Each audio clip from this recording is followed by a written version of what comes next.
Good morning, all. I'm Dr. Sheetal Mohite. I'm a practicing spine surgeon in Mumbai. So we are a group of spine surgeons who have come together. I'm going to be discussing about lumbar disc prolapse. So lumbar disc prolapse, as we know, is when the disc comes out and it starts irritating onto the nerve, and it causes leg symptoms going into the leg, that is known as sciatica. The initial stage, we can have severe back pain, but as time goes by, the back pain subsides to a great extent, and the main complaint would be the leg pain. So, to make you all understand on an MRI, this is how it will look. These are the vertebrae, these blocks of bones, they are the vertebrae. In between the vertebrae, there are cushions. These are known as the discs, intervertebral disc, between the vertebrae, intervertebral discs. This is the nerve which is going into the leg through the lumbar spine. In between the vertebrae, as you can see, between L5 and S1, the disc has come out and is pressing onto the nerve root. The disc has come out and is pressing onto the nerve root. So if you imagine taking sections through these disc spaces and looking into it as you're looking into a tube, your MRI on sections will show this image. So these are all sections done at relevant disc levels. It will show that the disc is good and there is good amount of space around the nerves. But if you come at this L5S1 space, at L5S1 space, we can see that the disc is out and is pressing onto the nerve. So this is the slip disc which is pressing onto the left sided nerve, and that's why the patient has come with complaints of pain in the whole of the left leg. There is heaviness, numbness, tingling, and the whole leg pain, which is increasing with standing and walking, and it is worsening, not allowing the patient to walk distances, not allowing the patient to stand for longer times. This is known as sciatica. So basically, we tell them that this is a failure of cyclical loading. Your disc is supposed to take weight of your body, and at some stage, the disc fibers rupture and the inner jelly comes out. Sometimes it is difficult to exactly tell what has caused this episode of rupture in the disc. Sometimes it can be lifting a heavy weight, sometimes it can be traveling through a jerky road, sometimes it can be just bending and lifting something which you are not used to doing. So any of these simple activities of daily living can also sometimes cause these discs to rupture. Sometimes there is no preceding cause that the patient can narrow down upon. He said that there's nothing like that has happened. So it is difficult sometimes to tell exactly what cause it can be. Sometimes it can be an identifiable cause, sometimes it may not be an identifiable. We explore the options of either conservative treatment or operative treatment. When we see that there is no weakness in the legs and we feel that the pain is manageable, there is a complete history from the patient that on lying down the patient feels better in the leg, then we offer them the option of conservative treatment. Conservative treatment here will be involving complete bed rest for a duration of 2 weeks, non-steroidal anti-inflammatory drugs. In this phase, the patient can use whatever kind of mattress that he is used to. Patient can turn in bed, but the whole purpose is to make him lie down horizontal. By lying down horizontal, we are taking the weight of the body, of the vertebral disc. So that allows more time for healing, and whatever irritation is there between the nerve root and the disc gets time to heal with medications and rest. So rest for 2 weeks, non-steroidal anti-inflammatory drugs, and follow that up after 2 weeks of rest. When the patient says that he or she is 70 to 80% better, then we start into exercise program. Because the patient is lying down for 2 weeks, the muscles are going to become weak.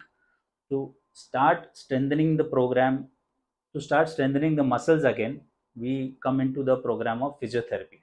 Physiotherapy are specific exercises for core strengthening and diathermy and ultrasound modalities to make the patient feel better. In the fourth week, we try to see that the activities of daily living have increased. We allow the patient to do more and more walks and activities and analyze himself or herself as to how much the leg pain has got better. If the patient says that as time is going by, the leg pains and everything is getting better, then there is a high possibility as time goes by, he'll get better and better. We reevaluate the patient at the end of 4 weeks. So 2 weeks of rest, third week the physiotherapy starts, fourth week the physiotherapy continues on his own at home, and reevaluation of activities of daily living, how they have eased up, and reevaluation will be entirely on these criteria of how better he feels in the leg pain. There are some patients who will need surgery. Surgery is a must in patients in whom we find that there is some nerve weakness. That means the patient is not able to walk on his toes, not able to walk on his heels, or if there is any urinary incontinence, that means the patient has no control over the urine or toilet needs. Then in these cases, surgery is completely indicated. It may sometimes be even an emergency. So in these cases, the patient is in severe pain, patient is not able to lie down, patient, whenever he lies down, the leg pain doesn't get better. So these are indications that is severe leg pain, patients coming with weakness in the legs or urine toilet loss. These patients need surgery. Here we do not consider conservative treatment for such patients. So this, the maximum care that you can take on your own is very important. So you try to maintain the lower body weight. So heavy weights, then there is more chances of any problem coming through mechanical back pain or even slip disc problems. So maintain your body weight, be into regular activities, be into regular exercise programs, strengthen your core muscles, avoid long sitting hours, and avoid bending and lifting things. So this combination, if you can try and avoid, there is high chances that you will not land up with this kind of a problem. Very important point is try not to get into measures in which you have no direction as to which way the treatment is heading.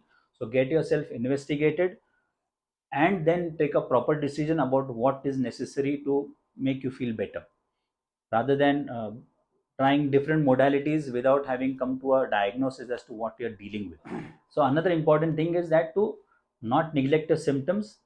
As soon as you land up with any of these symptoms, you get yourself investigated. It is a chance that if treated in proper time, then something that could have got better with only conservative treatment may need surgery if it is neglected. So appropriate time treatment can solve the problem with conservative treatment, rather than sometimes if you're neglecting treatment which may need even surgery. So to sum it up, this is a very common problem that we see in our day-to-day life in practice of a spine surgeon. So but at the same time, if you take good care of your back, then high chances that you will not land up with this kind of a problem. This problem has good success rates with conservative treatment. So if there is any complaint which is now going into the whole leg, along with tingling, numbness, heaviness in the leg, walking difficulty, standing and walking gets worse, then do not neglect these symptoms. Get yourself investigated by a doctor.